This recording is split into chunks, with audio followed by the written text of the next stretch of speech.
Rabies and Germs, welcome to the third edition of Ever Dafter, a segment here on YouTube and Reader's Digested, where we strive to offer a thoughtful and insightful look into the hidden depths of the horror genre, in search of unsung classics. All I Need is absolutely an ideal candidate for an edition of Ever Dafter, a low-budget horror film written and directed by a man named Dylan K. Narang, at least at first glance. The cast comprises itself dominantly of an actress named Caitlin Stasey and Marcus Taylor. The film is Dylan K. Narang's directorial debut, at least for a feature film, with a handful of short films under his belt as well. Since this film, he has went on to direct the 2018 science fiction film Soundwave, which appears to have been a better received feature, earning a high Rotten Tomatoes percentage and a middling response from moviegoers on IMDb. I was eager to watch All I Need for a handful of reasons. One, for starters, as I preface in the outro for my review of the final, I am developing lists among categories, hoping to develop a certain definitive hierarchy for what my favorite films are in each subgenre. All I Need's interesting cover work suggested it may possibly lead to an interesting slasher film, the subgenre I have reviewed the most on Reader's Digested. Two, secondly, I wanted to dive into the unknown and challenge myself a little bit. Frankly, I've become too cynical and picky about the films I watch, and I'll be honest with you, a lot of that cynicism is justified. The horror genre brings with it one of the most loyal fan bases you will ever come by. For many of us, our affection for horror is evergreen and cannot be wavered, which is why I created Reader's Digested, and is why you are likely watching me talk about an obscure horror film. Unfortunately, that loyalty is not always returned in kind. I love writing about horror films, but I also realize I have likely written more middling or negative reviews than I have ones that are glowing or oozing with affection. That is okay though. Like a good sport, I have learned to just enjoy playing the game and not always having to win. A lot of things were unraveled as I began watching the film, however. For starters, in spite of my earlier perception, All I Need is not a slasher film, but is rather a horror thriller film, akin perhaps to something like M. Night Shyamalan's Split, in a way. I like the cover artwork for the film. I think it is slick and nostalgic even, harkening back to the foregone era of 1980s slashers like The Burning or The Mutilator.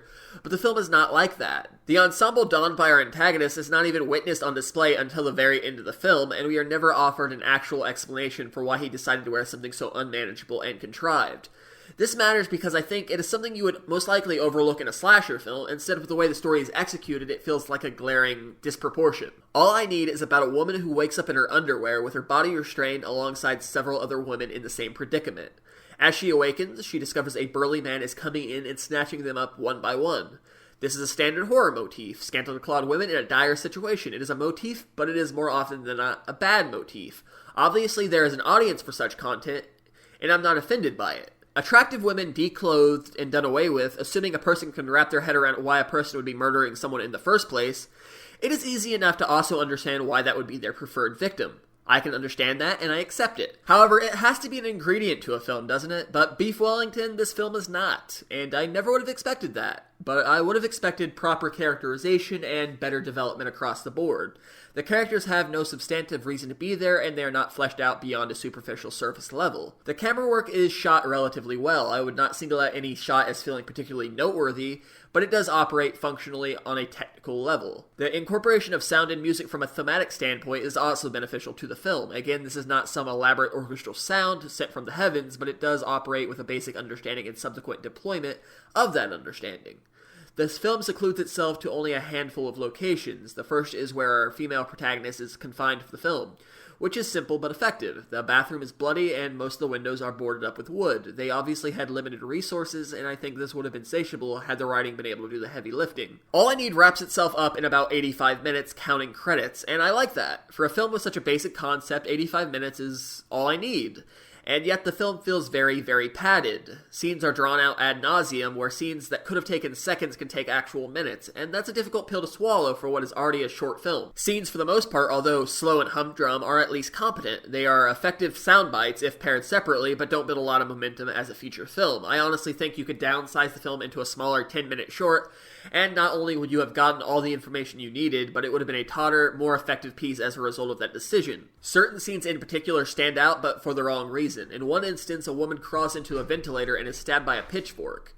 The woman covers her mouth as a way to suppress her scream. However, you would think the bloody pitchfork might be a dead giveaway in itself that he struck gold. Or this huge man struggling to open a door that is barricaded by a small dresser the petite woman was able to move around by herself.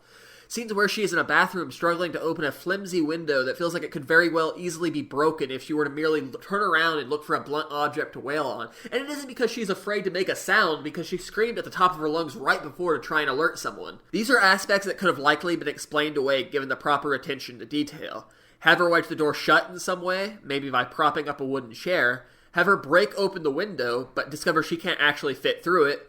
But this film simply didn't have that. The other subplot of the film involves a man who is down on his luck, so to speak.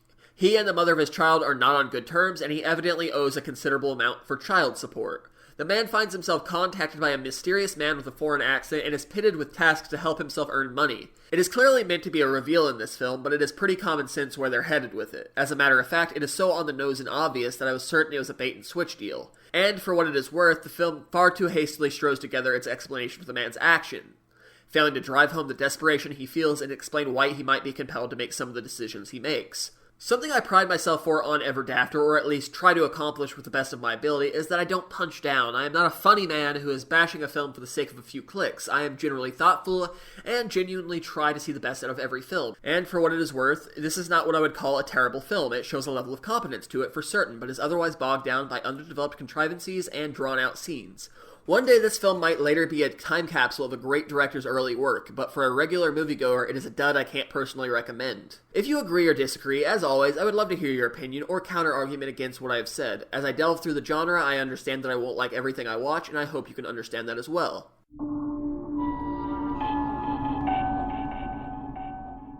I hope you enjoyed my review of All I Need, and if by some chance you are mad about my negative review, I have an opportunity for you to offer a negative review of your own, as my novel, The Heirs Brother, is now available on Amazon and Smashwords for the Kindle. The book follows a prince named Roxwell who finds himself on the run from his brother Palin and his people for the murder of his father the king. Roxwell now must search for the Queen of Bahal, a woman who shows up in his dreams that he believes controlled him in order to do her bidding.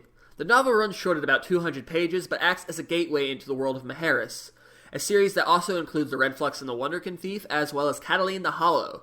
All stories can be read and appreciated separately, but do align to create the timeline of a greater world. Thanks for joining me on Ever Dafter. My name's McConnaughay, and I will see you again shortly.